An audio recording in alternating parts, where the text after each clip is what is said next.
I will go, I will go anywhere you lead me, yeah, I will go. There are some things in our lives, it's not the devil causing it. It is that the level of death we need to submit to allow that magnitude of blessing. We have not yet attained it.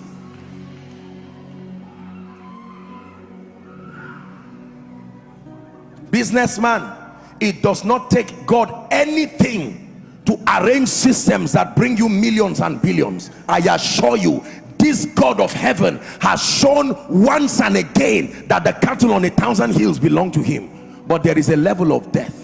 You know what it means to sit down with hundreds of billions in your account in cash and assets and still roll on the ground before God? Go and ask Solomon what happened to him. Go and ask King Solomon. Solomon, who saw the manifested presence of God twice.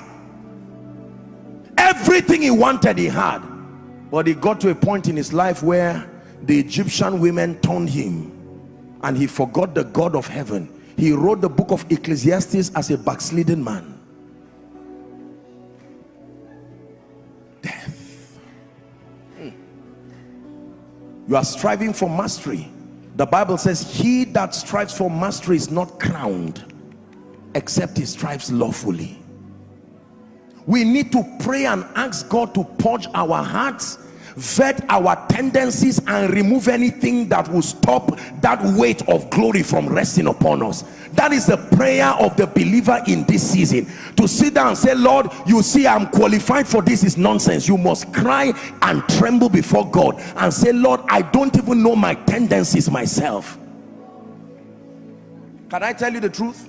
I don't mean to insult you and I don't want you to feel bad. There are many of you who have been in this city for many years and many decades. You are well-meaning Christians and yet you don't seem to have passed beyond certain doors. I will tell you what is wrong. You have seemed to do everything right. There is something God has seen in your heart, that if certain weights of glory rest upon you and that thing has not died, it will end up being a disadvantage. It's like giving a little baby an AK-47 and showing the baby how to shoot. The baby can turn it to himself and shoot and kill itself.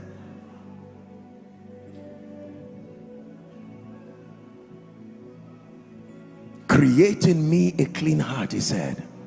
Renew a right spirit. You can have a wrong spirit, not just a demon spirit, a wrong spirit, a wrong motivation. Renew a right spirit within me.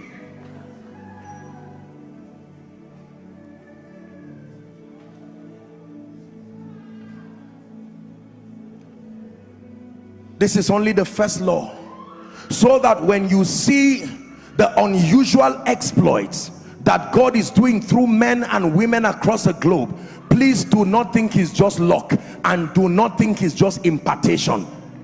There is an altar with blood dripping on it, an altar with blood dripping on it, an altar with blood dripping on it, a token of death.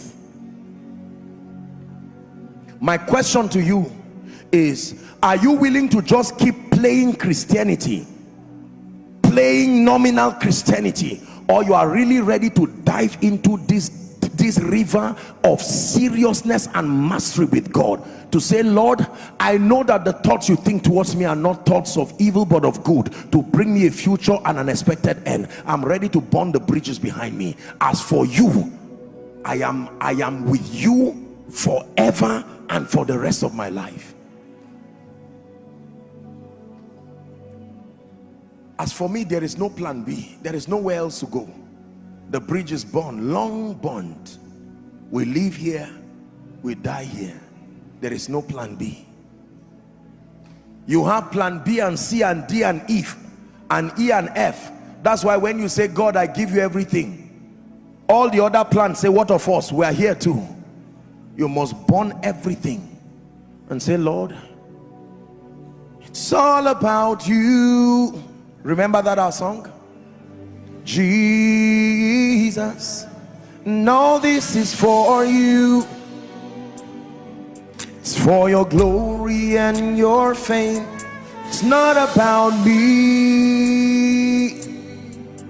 as if you should do things my way. You alone are God, and I surrender. Listen.